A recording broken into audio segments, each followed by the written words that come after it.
name's Hannah and I'm one of the speech and language therapists that works at Communicate. So today we're going to have a think about how we can use everyday items and things you find around your house to support your child's speech, language and communication skills.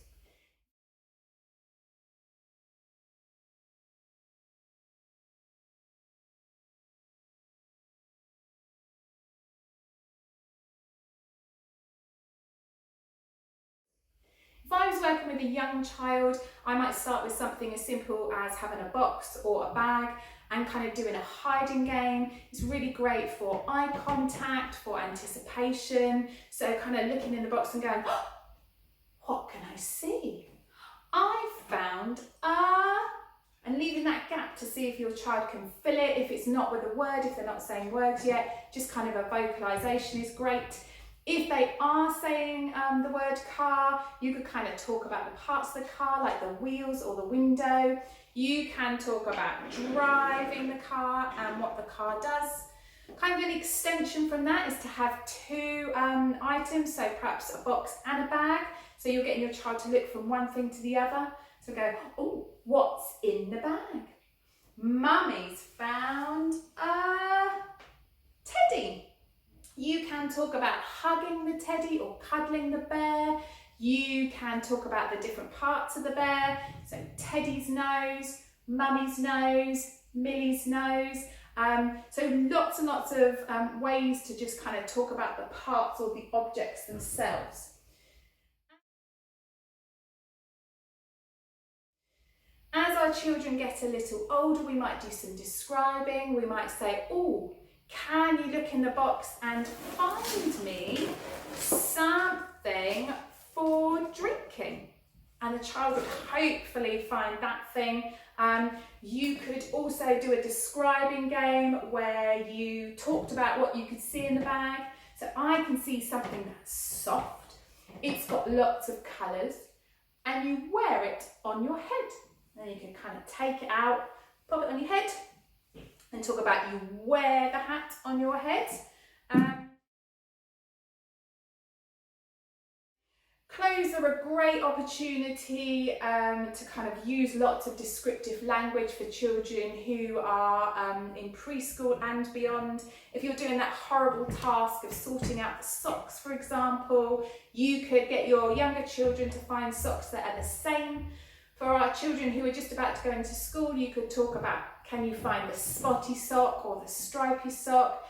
You might ask them to find Daddy's sock or Millie's sock. If you're popping the washing out on the washing line, you could ask your child who's in reception to find you two things to put on the washing line. So can you find me a t-shirt and some trousers? So there's lots and lots of opportunities to kind of use clothes to do remembering as well.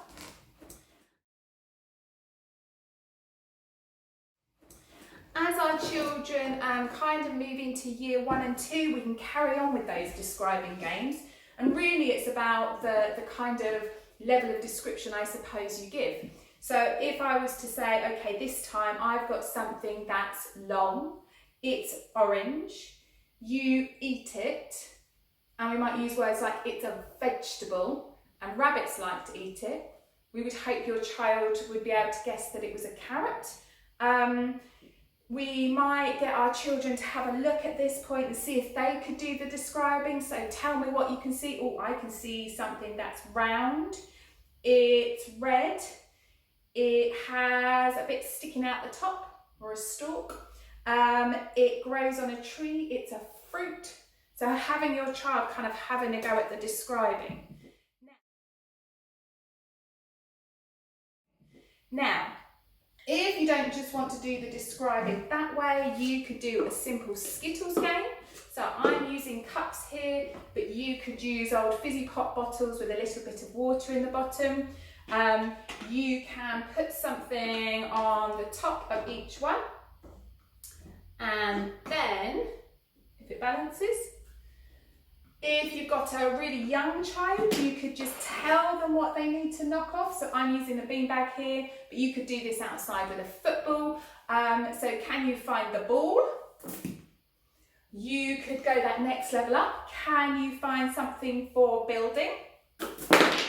Or again, once our children are kind of reception year 1, year 2, perhaps you could give them a description. So I want you to find the thing that's round and shiny and that you eat. And they would go for the apple.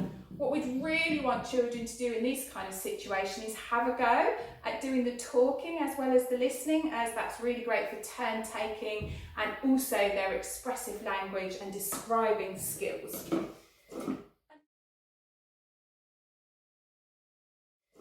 Another activity you could do is kind of that really, really popular Kim's game, or a memory game. So I would start with probably 4 things for our children in reception. So we'd set the activity up by talking about the things first. So we've got a spoon for eating, a ball for throwing, a brick for building, and scissors, obviously not sharp, for cutting. That would help the child kind of remember those things and also work on their language. We'd cover it up, and we'd get them to look the other way, and we'd take one and say, oh, what's missing? Okay, leaving that gap there to start with to help them with remembering. If we had older children, so year 2, year 3, definitely should be able to remember from a choice of 6. So again, cover them up. Take something away. If they're getting really good at that, just muddle them up underneath and see if they can still work out what's missing. And again, take a turn. Now this activity again is really useful for children kind of right through primary school, and it's really about the things you use. So these are kind of our early words. We could have kind of some more obscure things that kind of don't link together. So I've got just like a little bit of sand in here, so it gives us an opportunity to talk about the things and discuss them. If you've got a child who's been doing some stuff on Egyptians at school, you could get them to cut out some pictures to do with Egyptians and use those on the floor instead, so they're going over some of their stuff from school, if you wanted to. To help, another nice activity to do is almost like a word association. So if you are in the kitchen chopping vegetables, you might do an activity where you take it in turns to describe something, seeing who can think of the most before you either repeat it or can't think of anything. So carrot, long, vegetable, you peel it, it's rough, it's crunchy, you can break it. Like I say, just keep going until somebody makes a mistake or says something that's already been said.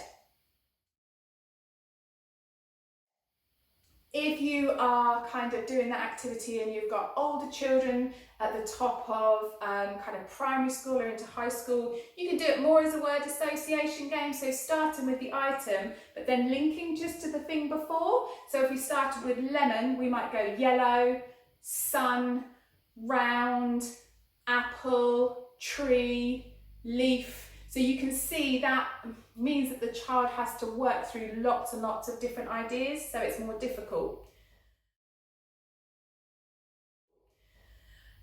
If you've got older children who are further up in high school, you could use some store-bought games such as Taboo, which is great for describing. Guess Who is really great for juniors and high school.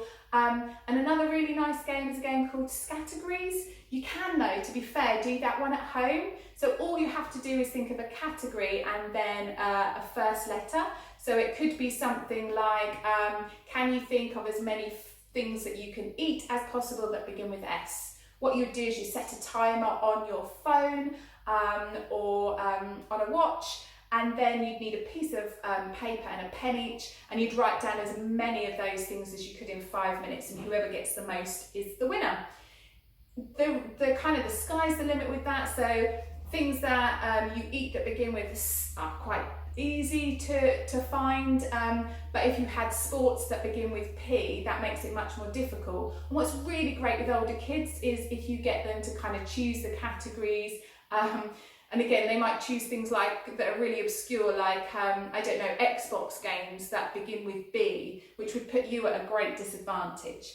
So hopefully that gives you just a few ideas of how you can use things at home and things you can find easily around the house to work with your child on their speech, language and communication.